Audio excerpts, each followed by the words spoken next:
Good evening, ladies and gentlemen. Today's topic is about science and humanism. Zachary, thank you for joining us. Thank you. So, Zach, you've read Frankenstein and The Picture of Dorian Gray. Yeah. Anything about science that you can tell me? Well, science is basically the better use of our senses in the observation of the external world. Right. What kind of science do you see in Shelley's book, Frankenstein? Well, I consider it ridiculous. It's very fascinating. You refer to it as ridiculous because it is a fringe? Yes.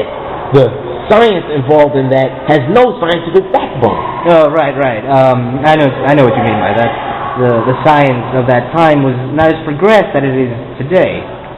Right. So the science that we think of that appears in Shelley's book is actually a burst of creativity. The creation of life is definitely not something that the person in the 19th century would think of. Right, any ordinary person of that time would not think of that. So, do you think that this has to deal with humanistical ideas that it is immoral to create life the non-traditional way? Yes. I think the people from the time were rejecting the ideas that go against the religious belief. This will be considered immoral. So how do we define immoral? Well, let's take a look at Wilde's book. According to Lord Henry's interpretation of immorality, he says no idea is immoral, that the things that we call immoral are basically the reflection of our own shame. It is basically our interpretation of the things that occur. Okay. I think that relates to one of Nietzsche's quotes I read the other day. He states, let me see. Where is it? Oh, here it is. He says, there is no such thing as moral phenomena, but only a moral interpretation of phenomena. Meaning we can come to an agreement from both Lord Henry and Nietzsche's views that there is no such thing as good or evil. Right. Everything is neutral in our world. Until the world comes and interprets it in its own moral way.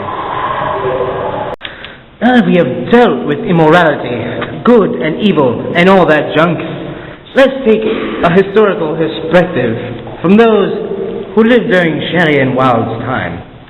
Alright, so let me now invite Theodore Olisa Ezek Ohen III, a historian from the City College of London.